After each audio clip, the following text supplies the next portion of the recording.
2026 നിയമസഭാ തെരഞ്ഞെടുപ്പിൽ തിരുവനന്തപുരത്ത് ബി.ജെ.പിയുടെ തേരോട്ടം നടക്കാനുള്ള എല്ലാ സാധ്യതയുമുണ്ട്. ഇത് കണക്കുകളുടെ അടിസ്ഥാനത്തിലാണ് ഞാൻ സംസാരിക്കുന്നത്. അല്ലാതെ ഒരു വൈകാരിക പ്രകടനമായിട്ട് ബി.ജെ.പി ഇതാ വരുന്നു അങ്ങനെയല്ല. കഴക്കൂട്ടം നമുക്ക് 3-4 മണ്ഡലങ്ങൾ എടുത്ത് നോക്കാം. കഴക്കൂട്ട മണ്ഡലത്തിൽ കൃത്യമായി 2ാം സ്ഥാനത്താണ് ബി.ജെ.പി നിൽക്കുന്നത്. അത് ശോഭാ സുരേന്ദ്രൻ മത്സരിച്ചു, വി മുരളീധരൻ മത്സരിച്ചു, 2ാം സ്ഥാനത്തുണ്ട് ബി.ജെ.പി. അപ്പോൾ തീർച്ചയായിട്ടും വളരെ ഭംഗിയായ ഒരു നല്ല കാൻഡിഡേറ്റിനെ ലോഞ്ച് ചെയ്ത് ചിട്ടയായ പ്രവർത്തനങ്ങൾ നടത്തിയാൽ അതിൽ കഴക്കൂട്ടം ബി.ജെ.പി കിട്ടാനുള്ള എല്ലാ സാധ്യതയുമാണ് ഇനി കാണുന്നത്. കടകംപള്ളി സുരേന്ദ്രൻ്റെ ഒരു ഇമേജ് ഇടിഞ്ഞ് കുറഞ്ഞൊക്കെ വരുന്നുണ്ട്. അപ്പോൾ സ്വാഭാവികമായിട്ട് കഴക്കൂട്ടം തീർച്ചയായിട്ടും രാജീവ് ചന്ദ്രശേഖരൊക്കെ ഉള്ളൊരു സാഹചര്യത്തിൽ കഴക്കൂട്ടം കിട്ടാനുള്ള സാധ്യതയുണ്ട്. നന്നായി ഹോംവർക്ക് ചെയ്ത് നല്ല കാൻഡിഡേറ്റിനെ ലോഞ്ച് ചെയ്താൽ. അതുപോലെ ഒരു സാധ്യതയുള്ള മണ്ഡലമാണ് നേമം ഒരു പ്രാവശ്യം ഓരോ ജോഗബൾ വിജയിച്ച മണ്ഡലമാണ്. പിന്നെ അവിടെ ചില കെ മുരളീധരനൊക്കെ ഇങ്ങ് വന്നൊരു ത്രികോണ മത്സരമൊക്കെ ആയപ്പോഴാണ് കുമ്മനം രാജശേഖരൻ തോറ്റുപോയത്. അല്ലെങ്കിൽ തീർച്ചയായിട്ടും അവിടെ ജയിക്കേണ്ടതായിരുന്നു.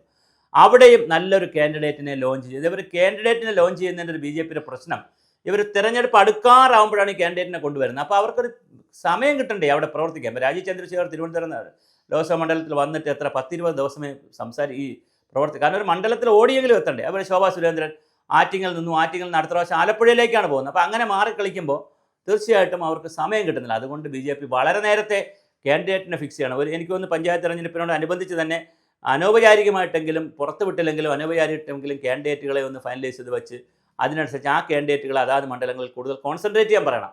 അപ്പോൾ ആ ഒരു സ്ട്രാറ്റജിയും കൂടെ ആവശ്യമുണ്ട്. അപ്പോൾ നേമം മണ്ഡലത്തിലും അങ്ങനെ ഒരു സാധ്യതയുണ്ട്. പിന്നെ വട്ടിയൂർക്കാവിലും ഒരുപാട് അത്ഭുതങ്ങൾ നടന്നിട്ടുള്ള മണ്ഡലമാണ്. അവിടെ കെ മുരളീധരൻ ജയിച്ചിരുന്നു, എം വിജയകുമാർ ജയിച്ചിരുന്നു, പ്രശാന്താണ് 2 പ്രാവശ്യമാണ് ജയിക്കുന്നത്. അവിടെ കഴിഞ്ഞ പ്രാവശ്യം കോൺഗ്രസ് തോറ്റുപോകാനുള്ള ഒരു കാരണം, അല്ലെങ്കിൽ കോൺഗ്രസ് വളരെ പിറകിൽ പോകാനുള്ള കാരണം, അവസാന നിമിഷം വരെ അവർ സ്ഥാനാർത്ഥി പ്രഖ്യാപിക്കില്ല. അവസാനം ഒരു വീണ നായരെ പ്രഖ്യാപിച്ചു. അത് അവർക്ക് ഒരു 10 ദിവസം പോലും സമയം കിട്ടിയോ എന്ന് എനിക്കറിയില്ല. കാരണം ഒരുപാട് കൺഫ്യൂഷൻസ് ക്രിയേറ്റ് ചെയ്തിട്ടാണ് കഴിഞ്ഞ തെരഞ്ഞെടുപ്പിൽ കോൺഗ്രസ് ഉണ്ടാക്കിയെടുത്തത്, അതുപോലെ തന്നെ കാര്യങ്ങൾ ചെയ്തെടുത്തത്. അതുപോലെ തന്നെ അതിൻ്റെ ഒരു പ്രശ്നമുണ്ട്. അതേസമയം ബി.ജെ.പി ശക്തമായി കഴിഞ്ഞ പ്രാവശ്യം അവിടെ സുരേഷ് മത്സരിച്ചു, പക്ഷേ അത് ജയിച്ചില്ല. പക്ഷേ ഇപ്രാവശ്യം നല്ല കാൻഡിഡേറ്റിനെ ലോഞ്ച് ചെയ്യുകയും കൃത്യമായി കാര്യങ്ങൾ മോണിറ്റർ ചെയ്യുകയും ചെയ്താൽ വട്ടിയൂർക്കാവും കയ്യിലുള്ളൊരു മണ്ഡലമാണ്.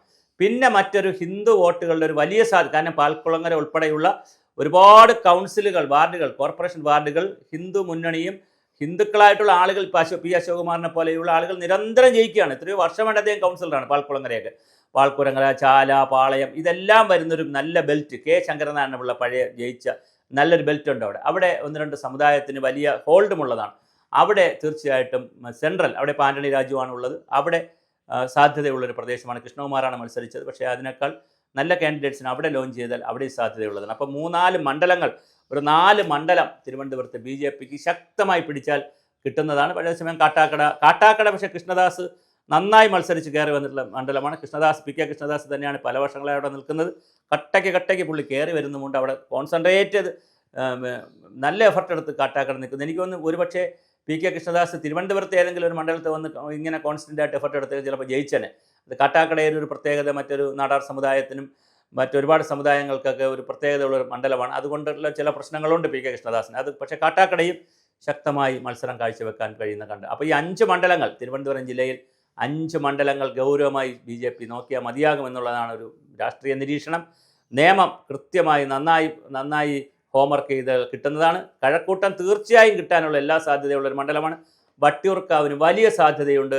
അതുപോലെ തിരുവനന്തപുരം സെൻട്രൽ എന്ന് പറയുന്ന ആന്റണി രാജുവിൻ്റെ പ്രദേശം, അതും നല്ല സാധ്യതയുള്ളൊരു മണ്ഡലമാണ്. അതുപോലെ സാധ്യതയുള്ളൊരു മണ്ഡലമാണ് കാട്ടാക്കട.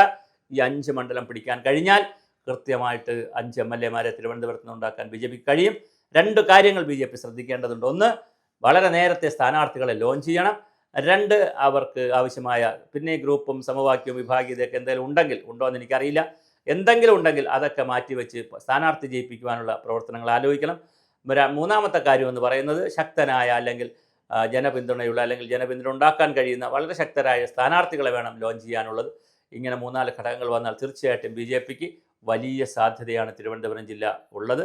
അതുപോലെ തന്നെ മലബാറിലേക്ക് പോയി കഴിഞ്ഞാൽ സാധ്യത കുറയുമല്ലോ. ഇപ്പം മലപ്പുറം, കോഴിക്കോട് എന്നൊക്കെ പറഞ്ഞാൽ സാധ്യത കുറവുള്ള ജില്ലകളാണ്. അങ്ങനെ നോക്കുമ്പോൾ തിരുവനന്തപുരം, കൊല്ലം, ആലപ്പുഴ തുടങ്ങിയ ജില്ലകൾ, പത്തനംതിട്ടയൊക്കെ വലിയ സാധ്യതയുള്ള ജില്ലകളാണ്. അതുകൊണ്ട് തീർച്ചയായിട്ടും പുതിയ നേതൃത്വം അതിനാവശ്യമായ ഹോംവർക്കുകൾ നടത്തുമെന്ന് നമുക്ക് പ്രതീക്ഷിക്കാം.